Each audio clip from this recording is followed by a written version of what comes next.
A meeting of worlds.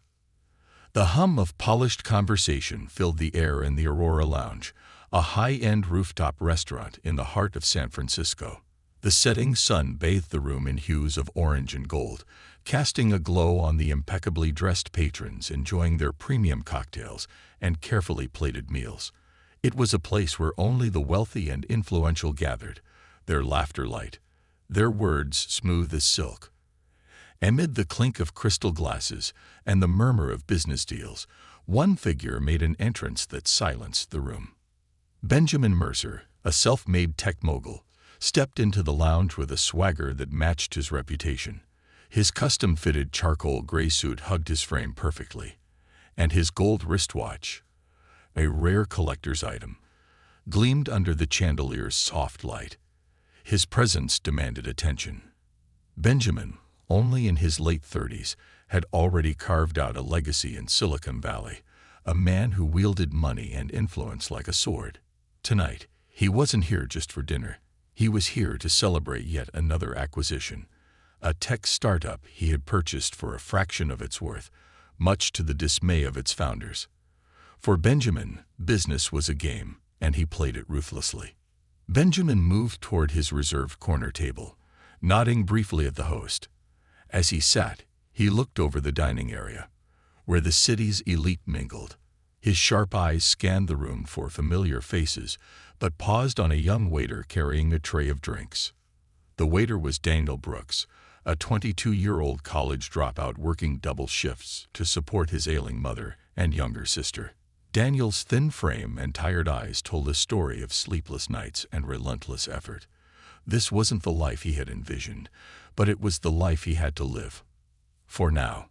"Excuse me," Benjamin's voice sliced through the air as Daniel passed by.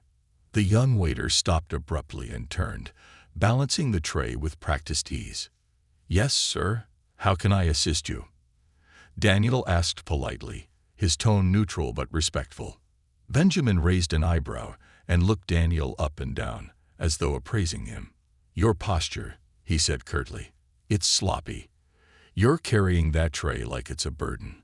Have some pride in what you do, even if it's this." Daniel felt a pang of humiliation but masked it well. He straightened his back and replied with measured calm. "Thank you for the advice, sir. May I bring you something to drink while you decide on your order?" Benjamin smirked, clearly satisfied with himself.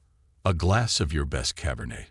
Make sure it's the 2015 vintage, not the 2017, and do try to be quick about it." "Yes, sir. Right away." Daniel walked away, his heart pounding. He was used to condescension in this line of work, but something about Benjamin's tone cut deeper than usual. It wasn't just dismissive, it was designed to belittle. Across the room, at a table near the large glass windows overlooking the cityscape, sat a quiet observer. Evelyn Price, a retired professor and philanthropist, had been a regular at the Aurora Lounge for years. In her 70s now, Evelyn carried herself with a quiet dignity that made her presence both commanding and comforting. Her silver hair was tied back in an elegant bun, and her piercing blue eyes seemed to see everything. She had come to the lounge not for the food or the wine, but for the people. Evelyn had a knack for reading them, understanding their stories through subtle cues, a habit she had cultivated during her decades as a psychologist. Tonight, her attention was drawn to the interaction between Benjamin and Daniel. Evelyn sipped her tea slowly, her gaze following Daniel as he moved about the room. She saw the tension in his shoulders, the flicker of self-doubt in his eyes. It was a familiar look, one she had seen in countless students and young professionals over the years. It was the look of someone fighting battles no one else could see. And then there was Benjamin. Evelyn's sharp mind dissected his every move, the arrogant tilt of his head, the dismissive wave of his hand as he ordered the waiter around. Benjamin wasn't just confident, he was entitled. To Evelyn, he represented the kind of man who mistook wealth for worth, power for character. As Daniel approached Benjamin's table with the wine, Evelyn made a decision. She would watch, observe, and wait. Sometimes, she knew, life had a way of creating its own teachable moments. But sometimes those moments needed a gentle nudge. Daniel returned to Benjamin's table with the wine, carefully pouring the dark liquid into a crystal glass. Benjamin barely looked up, absorbed in his phone. "That'll do," he said dismissively, waving Daniel off like an afterthought. Daniel clenched his jaw, but said nothing. He turned to leave, only to hear Benjamin's voice again. "Wait, what is this?" Benjamin asked, holding up the wine glass. Daniel paused, confused. "Is there a problem, sir?" "This glass has a watermark," Benjamin said, his tone sharp and accusatory. He pointed to a barely visible smudge near the rim. "Do you call this acceptable service?" Daniel's face reddened. He took the glass back and inspected it. The mark was faint, almost imperceptible, but he knew there was no point in arguing. "I'll get you a new glass, sir. My apologies." "You should be apologizing," Benjamin muttered loud enough for the nearby tables to hear. "The standards here are slipping." As Daniel walked away, Evelyn saw the frustration on his face. She felt a pang of anger, not just for Daniel, but for all the people like him who faced such indignities daily, often at the hands of people like Benjamin. The evening wore on, and the tension between Benjamin and Daniel continued to simmer. Each interaction between them was laced with thinly veiled hostility. Benjamin's tone grew sharper with every request, and Daniel's patience, though remarkable, began to wear thin. Evelyn watched it all unfold, her mind already crafting a plan. She had spent her life fighting for dignity and respect, teaching generations about empathy and the value of kindness. Tonight, she would teach Benjamin Mercer a lesson he wouldn't forget. But first, she needed the right moment, and she knew exactly when it would come. As Daniel approached Evelyn's table to take her order, she gave him a warm smile. "You're doing a wonderful job," she said softly, her words carrying the weight of sincerity. "Don't let anyone make you feel otherwise." Daniel nodded, surprised by the kindness. "Thank you, ma'am. That means a lot." Evelyn glanced toward Benjamin, who was now speaking animatedly on his phone, oblivious to the world around him. "Some lessons," she said quietly, "are best taught in public." Daniel didn't understand what she meant, but he smiled politely and moved on. For Evelyn, the stage was set. All that remained was to wait for the right moment to strike. The unseen battle. The night deepened, and the Aurora Lounge grew livelier as the stars began to twinkle above the sprawling city skyline. The atmosphere remained polished, the soft hum of conversations mingling with the occasional clink of glasses. To most patrons, this was just another night of indulgence and luxury. But for Daniel, it was another shift on the battlefield, one where he fought not just for survival, but for the remnants of his dignity. Daniel returned to the kitchen, his hands trembling slightly as he placed the wine glass on the dish rack. He couldn't afford to lose this job, no matter how humiliating moments like these felt. His coworkers, noticing his demeanor, gave him sympathetic glances. They all knew Benjamin Mercer's reputation. Stories of his condescending remarks and impossible demands circulated among the staff. "Don't let him get to you," said Monica, the head waitress, as she adjusted her apron. "Guys like him thrive on making people feel small. You're better than that." Daniel managed a faint smile. "I know. Thanks, Monica. It's just, some days are harder than others." Monica patted his shoulder before heading out with a tray of appetizers. Daniel took a deep breath and steeled himself for the rest of the shift. His mother's face flashed in his mind, her frail body resting on the worn couch back home, and his younger sister, Lily, diligently working on her homework in the dim light of their tiny apartment. They depended on him. This job was more than just a paycheck. It was a lifeline. As he stepped back onto the floor, Evelyn Price observed him with the keen eyes of someone who had spent her life understanding people. She admired Daniel's quiet resilience, the way he carried himself despite the disrespect he endured. But she also saw the cracks, the fatigue, the frustration bubbling just beneath the surface. Evelyn's thoughts turned to Benjamin Mercer. She had encountered men like him throughout her life, individuals who wielded power without compassion, who believed their wealth elevated them above others. Her mind wandered to the countless young people she had mentored, many of whom had faced similar challenges. Tonight, Evelyn decided, was an opportunity to make a difference, not just for Daniel, but for everyone watching. Benjamin, meanwhile, was thoroughly enjoying his evening. His phone buzzed with updates about his latest acquisition, each notification reinforcing his sense of superiority. The dinner itself was merely a backdrop to his success story, a stage where he could bask in the admiration of his peers. As Daniel approached his table with the replacement wineglass, Benjamin barely acknowledged him. "About time," he muttered, setting his phone down momentarily to inspect the glass. "It's the 2015 vintage you requested, sir," Daniel said, maintaining his professional demeanor. Benjamin sniffed the wine and took a slow sip, as though testing Daniel's competence with each motion. Finally, he nodded curtly. "It'll do." The words stung, not for their content, but for the way they were delivered, without so much as a glance in Daniel's direction. To Benjamin, Daniel was invisible, a nameless servant whose only purpose was to meet his needs. Evelyn, seated nearby, heard every word.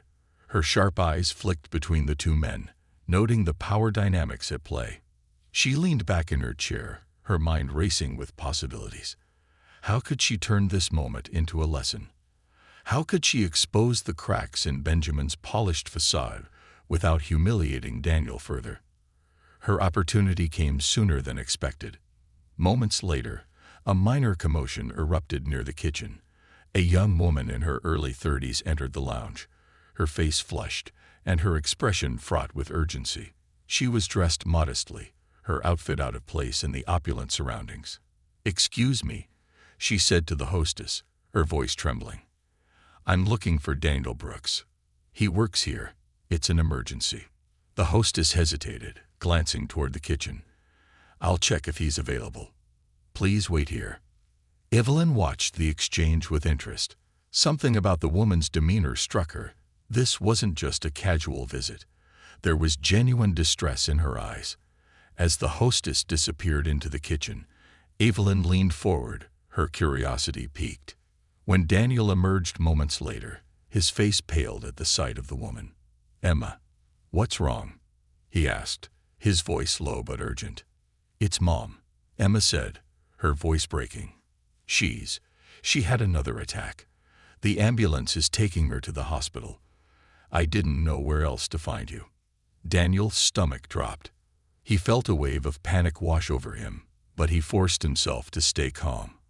"I'll be there as soon as I can," he said. Just stay with her. I'll figure something out." Emma nodded, her eyes glistening with tears. "Thank you, Daniel. I'm sorry to interrupt your shift." "No, don't apologize. Just go." "I'll meet you there," Daniel said, his voice firm despite the chaos swirling inside him. As Emma left, Daniel turned back toward the kitchen, his mind racing. He couldn't just leave. His shift wasn't over, and he couldn't afford to lose this job. But how could he stay when his mother needed him? Evelyn had watched the entire exchange, her heart aching for Daniel. She knew she couldn't intervene directly, not yet, but she also knew that this was the moment to act. Rising from her seat, she made her way toward the manager's station, her movements deliberate. "Excuse me," she said, her voice carrying the weight of authority. "I'd like to speak with you about one of your employees, Daniel Brooks." The manager, a middle-aged man with a tired expression, looked up in surprise. "Is there a problem, ma'am?" "Not a problem," Evelyn said, her tone measured. "But an opportunity. I couldn't help but overhear that Daniel has a family emergency. I'd like to cover the remainder of his shift so he can leave immediately."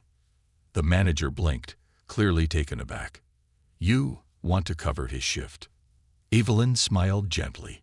"Yes, I'm retired, but I'm no stranger to hard work. And if it means giving a young man the chance to be with his family when they need him most, I'll gladly do it." The manager hesitated, then nodded slowly. "Well, "If you're sure, ma'am." "I'll speak with Daniel." As Evelyn returned to her table, she noticed Benjamin watching her with a puzzled expression. He had seen her approach the manager and now seemed curious about her intentions. Evelyn met his gaze with a calm smile, her eyes conveying a silent challenge. When the manager approached Daniel to relay Evelyn's offer, the young man was initially stunned. She wants to do what?" he asked, incredulous. "She insists on covering your shift," the manager said, shrugging. "It's highly irregular, but she seems serious. And frankly, given the circumstances, I think you should take her up on it." Daniel hesitated, torn between gratitude and disbelief. He glanced across the room at Evelyn, who gave him a reassuring nod. Finally, he relented. "Okay, please thank her for me. I'll make it up to you, I promise." As Daniel hurriedly left the lounge, Evelyn felt a sense of satisfaction. This was only the beginning. She had given Daniel the opportunity he needed, but her work wasn't done. Turning her attention back to Benjamin, she saw the curiosity in his eyes, the unspoken question, "Why?" Evelyn decided it was time to answer, not with words, but with actions. The night was far from over, and Benjamin Mercer was about to learn a lesson he would never forget. A test of grace. The Aurora Lounge buzzed with a renewed energy as patrons speculated about the curious scene they had just witnessed. Evelyn Price, the unassuming older woman whose presence typically blended seamlessly into the ambience, had become the center of quiet intrigue. Whispers floated across the room like ripples in a pond, but Evelyn remained unbothered, her calm demeanor impenetrable. She returned to her seat, glancing at Benjamin Mercer, who now observed her with open curiosity and a hint of skepticism. Benjamin wasn't used to being upstage, not even indirectly. The moment Evelyn had stepped in to assist Daniel, something inside him bristled. It wasn't just the act itself, it was the attention it drew. People had looked at Evelyn with admiration, their gazes filled with respect. Meanwhile, he, Benjamin Mercer, the man of the hour, had been relegated to an observer. He didn't like it. Not one bit. Evelyn caught Benjamin's gaze and offered a polite smile. It wasn't smug or condescending, but it carried an undeniable confidence. It was the kind of smile that said, "I know exactly what I'm doing." Benjamin leaned back in his chair, swirling the wine in his glass. "Quite the humanitarian effort," he said, his voice loud enough for Evelyn to hear. "It's not every day someone volunteers to play waiter. You've certainly given the crowd something to talk about." Evelyn chuckled softly, unperturbed by his tone. "It's not about the spectacle, Mr. Mercer. It's about the principle." Benjamin raised an eyebrow, intrigued despite himself. "And what principle might that be?" "That everyone deserves a moment of grace," Evelyn replied, her voice steady.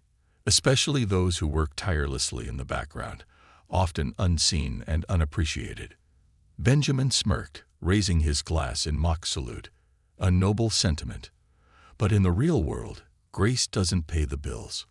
Evelyn tilted her head, her smile unwavering. "No, it doesn't. But neither does cruelty, Mr. Mercer, and one can build far more with kindness than with callousness." The subtle rebuke wasn't lost on Benjamin. He set his glass down and leaned forward, his expression hardening. "Kindness," he said, his voice low but sharp. "Is that what you think this is? A charity case? Let's not pretend this is anything more than a convenient way to feel good about yourself." The room seemed to hold its breath as Evelyn met his gaze. There was no anger in her eyes, only a quiet resolve. "Mr. Mercer," she said softly, "kindness isn't about feeling good. It's about doing good. There's a difference." Meanwhile, in the kitchen, the staff was abuzz with disbelief. Monica stood by the service window, peeking into the dining area where Evelyn sat. "She's really going through with it," she murmured, shaking her head. "Covering Daniel's shift like it's nothing. Who is this woman?" "I heard she's some retired professor," said Marco, the sous chef. "A psychologist or something. Must have had a career in charity work, too, the way she's acting." Monica frowned, her curiosity growing. Whatever her story is, she's got guts. Not many people would stand up for someone like Daniel, not in a place like this. The kitchen door swung open, and Evelyn entered, donning an apron she'd borrowed from the manager. Her entrance startled the staff, who fell silent as she approached the counter. "Good evening," Evelyn said warmly, her presence commanding attention without effort. "I'd like to help with the service. Can someone show me the ropes?" Monica stepped forward hesitantly. "Ma'am, with all due respect, this isn't exactly, well, it's not something most people can just jump into." "Are you sure about this?" Evelyn smiled. "I spent years working with young people, teaching them about resilience, dignity, and hard work. I think I can handle serving a few plates." Monica exchanged a glance with Marco, then shrugged. "All right, ma'am. Let's see what you've got." As Evelyn began her makeshift shift, the dining room watched in quiet fascination. She moved gracefully, balancing trays with surprising ease and engaging each table with genuine warmth. Unlike the perfunctory exchanges many patrons were accustomed to, Evelyn's approach felt personal. She asked about their evening, complimented their choices, and listened attentively to their responses. Even the staff couldn't help but be impressed. Monica found herself smiling as she watched Evelyn deliver a perfectly balanced tray of entrees to a table of 4, her movements precise and confident. "She's a natural," Monica said under her breath. But not everyone was impressed. Benjamin watched Evelyn's performance with a mixture of annoyance and bemusement. To him, it was an unnecessary spectacle, a theatrical display meant to curry favor with the audience. He tapped his fingers against the table, his irritation growing as Evelyn garnered more attention. Finally, he couldn't resist. When Evelyn passed by his table, he stopped her with a sharp, "Excuse me." Evelyn turned, her expression calm. "Yes, Mr. Mercer. Is there something I can assist you with?" Benjamin gestured to his empty glass. "Another pour, if you don't mind." Evelyn obliged, carefully refilling his glass. As she did, Benjamin studied her closely. "Tell me, do you make a habit of this, stepping into other people's jobs to prove a point?" Evelyn set the bottle down and met his gaze. "Only when the point is worth proving." "And what point might that be?" "That dignity matters, Mr. Mercer," Evelyn replied evenly. "It's not something anyone should have to earn. It's something we all deserve, even those you might consider beneath you." Benjamin's jaw tightened. "You assume a lot."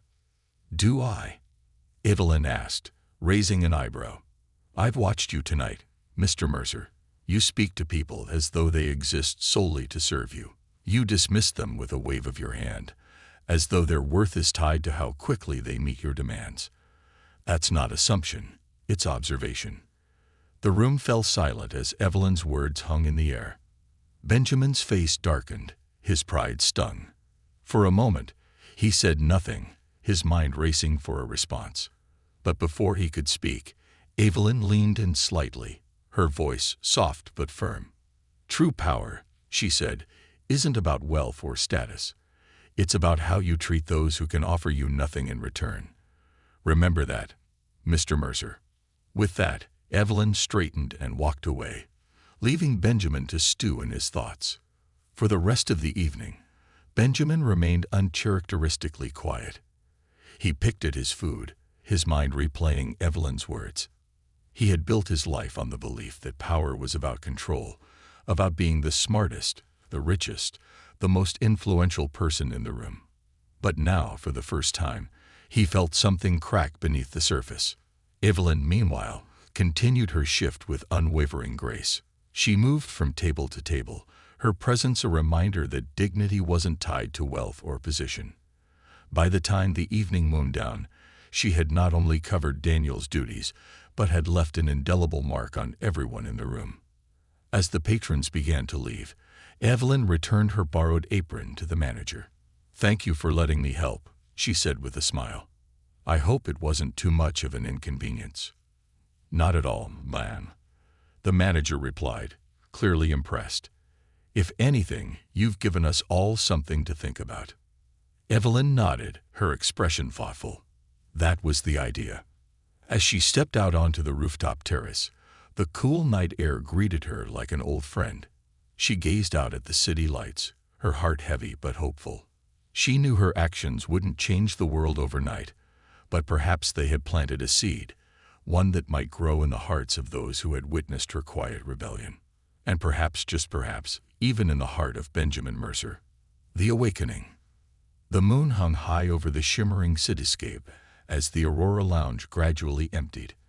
The once lively restaurant now carried an air of quiet contemplation. Among those still lingering was Benjamin Mercer, who had yet to leave his seat. His untouched plate and half-empty glass of wine were forgotten as he stared out of the floor-to-ceiling windows at the lights of San Francisco below. Evelyn Price's words echoed in his mind like a haunting melody, refusing to be dismissed. True power isn't about wealth or status. It's about how you treat those who can offer you nothing in return. For Benjamin, those words felt like an accusation. For years, he had worn his success like armor, shielding himself from vulnerability, from weakness, from any suggestion that he wasn't at the top of the world. But tonight, Evelyn's quiet yet powerful demeanor had cut through that armor. For the first time in a long time, Benjamin found himself questioning the very foundation of his beliefs. He leaned back in his chair, replaying the evening in his mind. He remembered the way Daniel had looked when he'd spoken to him, polite yet strained, his eyes betraying an inner struggle Benjamin had never bothered to consider. He remembered Evelyn's unwavering calm, the way she had stepped into Daniel's shoes without hesitation, earning admiration from the room. And he remembered the words she had spoken to him, words that felt like a mirror held up to his soul. But why did it bother him so much? Why did Evelyn's actions feel like a personal challenge? Benjamin shook his head, trying to dispel the thoughts. He was Benjamin Mercer, after all, a man who had built an empire from nothing, who commanded respect and admiration wherever he went. He didn't need to justify himself to anyone. And yet, he couldn't shake the feeling that something was missing. Evelyn, meanwhile, had retreated to the rooftop terrace, the cool night air a welcome relief after the warmth of the restaurant. She stood by the edge of the terrace, her hands resting on the railing, as she gazed out at the city lights. Her thoughts were on Daniel, wondering if he had made it to the hospital in time, and on Benjamin, wondering if her words had managed to pierce the wall he had built around himself. She didn't regret speaking out. Evelyn had spent her life standing up for those who couldn't stand up for themselves, and tonight had been no different. But she also knew that change was a slow process, one that required patience and persistence. She could only hope that the seeds she had planted would take root. As she stood there, lost in thought, she heard footsteps behind her. Turning, she saw Benjamin approaching, his expression unreadable. He hesitated for a moment, as though unsure of what to say, before finally speaking. "You have a way with words," he said, his tone neither mocking nor defensive. "I'll give you that." Evelyn smiled faintly. "It's not about the words, Mr. Mercer. It's about what they reveal." Benjamin crossed his arms, leaning against the railing beside her. "And what exactly do you think they reveal about me?" Evelyn studied him for a moment, her gaze gentle but piercing. "That you've forgotten what it means to connect with others. That in your pursuit of success, you've built walls so high you can no longer see the people around you." Benjamin bristled at the observation, but he couldn't deny the truth in her words. "And what makes you think you know me?" he asked, his voice edged with defensiveness. "I don't know you, Mr. Mercer," Evelyn admitted. "But I've seen men like you, driven, ambitious, determined to prove their worth to the world. There's nothing wrong with ambition, but when it comes at the expense of empathy, it leaves a void that no amount of wealth or power can fill." Benjamin was silent for a moment, his gaze fixed on the city below. "You make it sound so simple," he said finally. "Like all I have to do is snap my fingers and become, what? A better person." "It's not about snapping your fingers," Evelyn said. "It's about making a choice to see people for who they are, not what they can offer you. A choice to lead with compassion instead of control. Benjamin frowned, her words striking a chord he didn't want to acknowledge. And what if I've been this way for so long that I don't know how to change? Evelyn placed a hand on the railing, her voice soft but firm. It's never too late to change, Mr. Mercer. The question is, do you want to? For the next several minutes, the two stood in silence, the weight of the conversation settling between them. Benjamin's mind was a whirlwind of thoughts, memories of his journey to success flashing before him. He thought of the sacrifices he had made, the relationships he had neglected, the people he had stepped on to climb the ladder. And he thought of Daniel, a young man working tirelessly to support his family, enduring humiliation with grace and resilience. Finally, Benjamin broke the silence. I don't know if I can undo everything I've done, he admitted, his voice low. But maybe I can start somewhere. Evelyn turned to him, her eyes filled with hope. That's all anyone can ask, Mr. Mercer. Start somewhere. Start with one act of kindness, one moment of understanding, and let it grow from there. Benjamin nodded slowly, her words sinking in. For the first time in years, he felt a glimmer of something he couldn't quite name, a sense of possibility, of redemption. It wasn't a comfortable feeling, but it was real. The next morning, Benjamin found himself outside the hospital where Daniel's mother had been admitted. He didn't know why he had come, only that he couldn't shake the need to do something. He walked through the sterile corridors, feeling out of place in his tailored suit and polished shoes. When he reached the waiting room, he saw Daniel sitting in a corner, his head resting in his hands. The young man looked up as Benjamin approached, his expression a mixture of surprise and confusion. Mr. Mercer, Daniel said, standing awkwardly. What are you doing here? Benjamin hesitated, feeling the weight of his presence. I wanted to check on your mother, he said finally. And to apologize. For last night. Daniel blinked, clearly not expecting the admission. You don't have to. I do, Benjamin interrupted. I treated you poorly, and I regret it. You didn't deserve that. Daniel studied him for a moment, his expression softening. Thank you, he said quietly. That means a lot. Benjamin nodded, his gaze dropping to the floor. How is she? He asked, gesturing toward the hallway. She's stable, Daniel said, a hint of relief in his voice. The doctors say she'll need some time to recover, but she'll be okay. Good, Benjamin said, genuinely relieved. He reached into his pocket and pulled out a business card, handing it to Daniel. If there's anything I can do to help, anything at all, don't hesitate to call. Daniel accepted the card, his fingers trembling slightly. Thank you, Mr. Mercer. That's very kind of you. It's the least I can do, Benjamin said. And Daniel, call me Benjamin. As Benjamin walked away, he felt a strange sense of lightness, as though a weight he hadn't realized he was carrying had been lifted. He didn't know what the future held, but for the first time in years, he felt ready to face it with a new perspective. Back at the hospital, Daniel stared at the card in his hand, a faint smile tugging at his lips. For all the hardships he had faced, this moment felt like a small victory, a reminder that change, no matter how unlikely, was always possible. A shift in perspective. Benjamin Mercer left the hospital with a peculiar heaviness in his chest, a mixture of regret, hope, and something uncomfortably close to shame. As he sat in his car staring at the illuminated dashboard, he realized he couldn't just drive away and return to business as usual. The events of the past night lingered, forcing him to confront a truth he had long avoided. His life, for all its wealth and success, was hollow. The city lights blurred as he thought back to Evelyn Price's words. She had challenged him in a way no one else ever had, stripping away the veneer of power he had worked so hard to maintain. But she hadn't done it to humiliate him. No, her intentions had been different, genuine, even compassionate. The question she left him with echoed in his mind. Do you want to change? For years, Benjamin had equated change with weakness. To him, adapting meant admitting you were wrong and admitting fault was something he had never been comfortable with.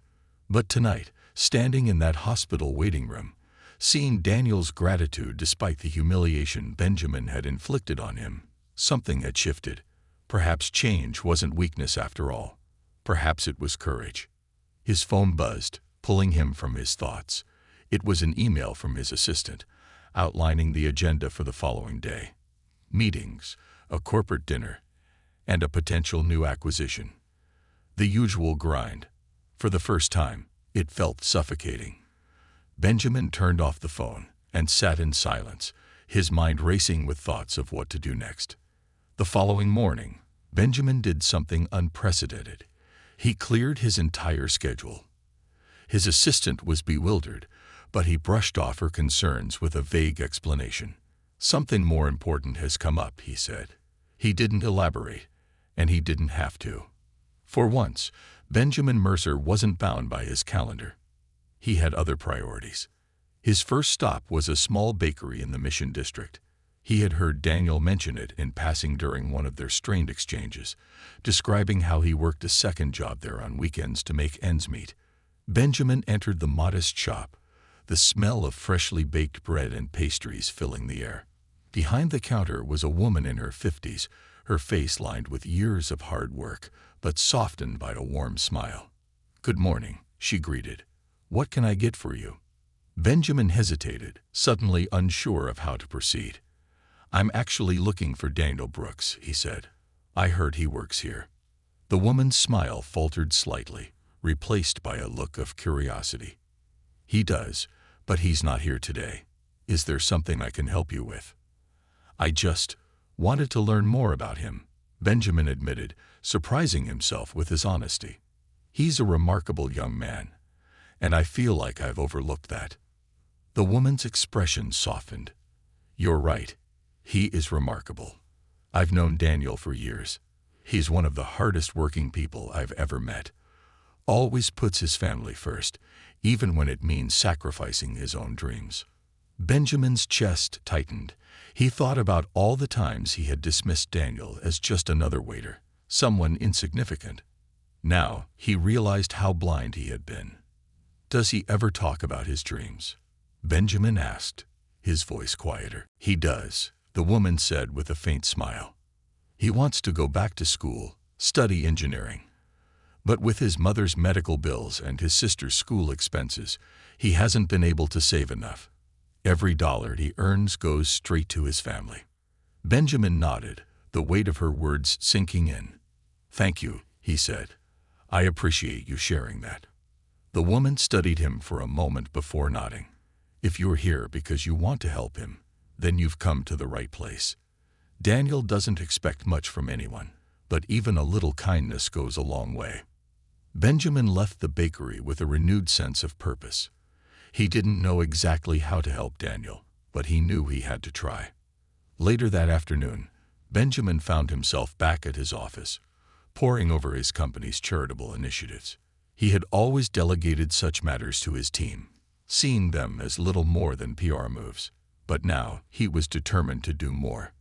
He contacted the head of his foundation and set up a meeting, outlining a new initiative focused on supporting underprivileged young adults pursuing education and career development. As he spoke, Benjamin felt a spark of something he hadn't felt in years: genuine excitement.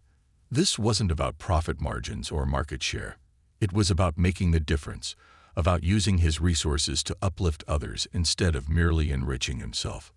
After the meeting, Benjamin made a call to the hospital where Daniel's mother was recovering. He had asked for the billing department, offering to cover her medical expenses anonymously.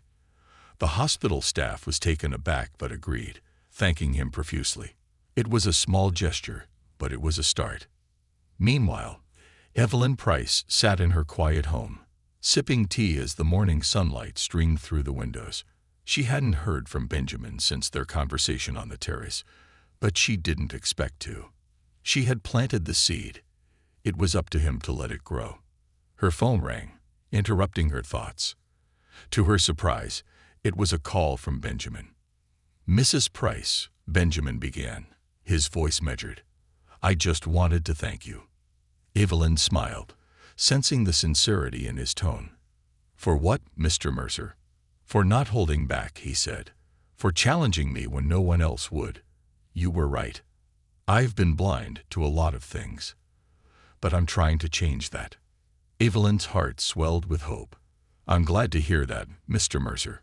The first step is always the hardest, but it's also the most important. I've already started making changes, Benjamin continued. I've set up a new initiative to support people like Daniel, and I've taken care of his mother's medical bills. It's not enough, I know, but it's a beginning, Evelyn interrupted gently. And that's what matters. Benjamin was silent for a moment. I just wanted you to know, he said finally, and to thank you for opening my eyes. You're welcome, Mr. Mercer, Evelyn said. But remember, this isn't about me. It's about what you do from here on out. As the call ended, Evelyn felt a sense of fulfillment. She had spent her life guiding others, but few moments had felt as meaningful as this one. Perhaps, she thought, Benjamin Mercer had finally found his way. That evening, Benjamin returned to the Aurora Lounge, not as a customer, but as a man seeking redemption. He approached the manager and asked to meet with the staff, explaining that he wanted to apologize for his behavior the previous night. The staff, though skeptical, gathered in the dining area as Benjamin addressed them. I owe you all an apology, he began, his voice steady but humble. I've spent far too long thinking of myself and not enough time considering the people who make places like this run. You all work harder than I ever have, and I failed to see that. For that, I'm sorry. The staff exchanged surprised glances, unsure of how to respond. But Monica, the head waitress, stepped forward and extended her hand. Thank you for saying that, she said. It means a lot. As Benjamin shook her hand, he felt a sense of relief. It wasn't about earning their forgiveness. It was about owning his mistakes and making amends. For the first time in years, Benjamin Mercer felt truly human. And for the first time, he understood what Evelyn had meant. True power wasn't about wealth or status. It was about connection, compassion, and the courage to change. Redemption in action. The days that followed marked a turning point in Benjamin Mercer's life. Gone were the carefully rehearsed routines of boardroom dominance and meticulously curated social appearances. Instead, his days began to fill with acts of quiet introspection and deliberate action. He was a man unlearning decades of arrogance, and though the journey was uncomfortable, it was also liberating. One of Benjamin's first acts of redemption was to reach out to Daniel Brooks, not through grand gestures or public displays, but in a manner that was personal and meaningful. He found Daniel's contact information through the Aurora Lounge manager and called him directly. Hello.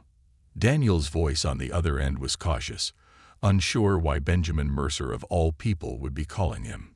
Daniel, Benjamin began, his voice uncharacteristically hesitant. It's Benjamin Mercer. I hope I'm not interrupting. Daniel paused, the unexpectedness of the call throwing him off. No, not at all. How can I help you, Mr. Mercer? Benjamin exhaled, collecting his thoughts. Actually, I'm calling to see how I can help you. I've been doing a lot of thinking since that night at the lounge.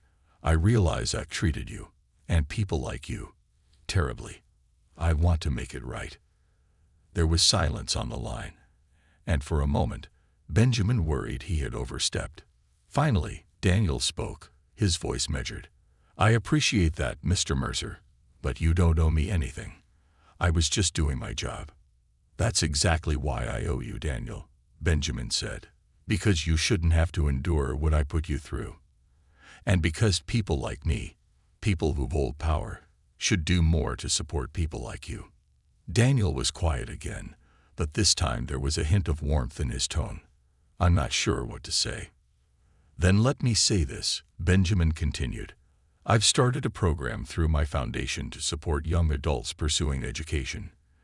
It's called the Brooks Initiative, named after you. Daniel's breath caught, and for a moment, Benjamin wondered if the line had gone dead. You're naming it after me. Daniel asked, his voice barely above a whisper. Yes, Benjamin replied. Because your story inspired it. You've worked tirelessly for your family, sacrificing your own dreams in the process. I want to help change that. The initiative will cover your college tuition, as well as a stipend to help with living expenses while you study. Daniel was stunned. For years, he had worked multiple jobs, saving what little he could to one day pursue his education. The idea that someone, especially someone like Benjamin Mercer, would offer him this opportunity was almost too much to process. Why? Daniel asked finally, his voice trembling. Why are you doing this? Because I want to be the kind of person Evelyn Price believes I can be, Benjamin said simply. And because you deserve it. The announcement of the Brooks Initiative made waves, not just within Benjamin's company but across the city. The program offered scholarships, mentorship opportunities, and financial support to young adults from underprivileged backgrounds, with a focus on those balancing family responsibilities with personal aspirations. For Benjamin, it wasn't about the publicity. It was about creating something meaningful. When Evelyn Price heard about the initiative, she wasn't surprised. She had seen the potential in Benjamin that night at the Aurora Lounge, and she had known he was capable of change. But what did surprise her was the depth of his commitment. She received an invitation to the initiative's launch event, held at a community center rather than the lavish venues Benjamin was known for frequenting. The choice of location spoke volumes. When she arrived, she found Benjamin standing by the entrance, greeting attendees with a humility she hadn't expected. "Mrs. Price," he said warmly when he saw her, "I was hoping you'd come. How could I miss it?" Evelyn replied, her smile genuine. "I hear you've been busy." Benjamin chuckled, scratching the back of his neck. "You could say that. I owe a lot of it to you." Evelyn shook her head. "You owe it to yourself, Mr. Mercer. I may have planted the seed, but you did the work." As they walked into the event together, Benjamin felt a sense of pride, not the superficial pride he had once derived from wealth or status, but the kind that came from knowing he was making a difference. Among the attendees was Daniel Brooks, who had come at Benjamin's personal invitation. Dressed in a suit that Benjamin had insisted on providing, Daniel looked every bit the young professional he aspired to be. As he approached Benjamin and Evelyn, his expression was one of gratitude and disbelief. "Mr. Mercer, Mrs. Price," Daniel said, his voice steady but emotional. "I don't know how to thank you." "You don't have to thank me," Evelyn said, her tone kind. "Just remember this moment when you're in a position to help someone else." Benjamin nodded in agreement. She's right. This isn't about repayment. It's about paying it forward. Daniel smiled, a genuine, heartfelt expression that seemed to light up the room. For the first time in a long time, he felt a sense of possibility, as though the weight of the world had lifted just enough for him to see a brighter future. The weeks turned into months, and the ripple effects of Benjamin's transformation began to spread. The Brooks Initiative grew rapidly, attracting partnerships with local businesses and universities. Evelyn continued to serve as an advisor, her wisdom and experience guiding the program's development. And Daniel, now a full-time engineering student, became its unofficial ambassador, sharing his story to inspire others. As for Benjamin, he found himself increasingly drawn to this new chapter of his life. The more he gave, the more fulfilled he felt. His relationships with his employees, his colleagues, and even his friends began to change. People no longer saw him as an untouchable mogul. They saw him as a man who cared. One evening, as Benjamin sat in his office reviewing the latest reports from the Brooks Initiative, he received an email from Daniel. Attached was a photo of Daniel and his sister, Lily, standing outside their small apartment, holding up the keys to a new car Benjamin had helped arrange for them. The caption read, "Thank you for believing in us." Benjamin stared at the photo for a long time, a lump forming in his throat. He thought of Evelyn's words, of her challenge to him that night at the Aurora Lounge. He thought of Daniel's resilience, his unwavering dedication to his family. And for the first time, He allowed himself to feel something he had long denied himself. Pride, not in his wealth, but in the man he was becoming. As the city lights twinkled outside his window, Benjamin smiled to himself. He wasn't perfect, and he knew he had a long way to go. But he also knew this: he was finally on the right path. And for the first time in his life, that was enough.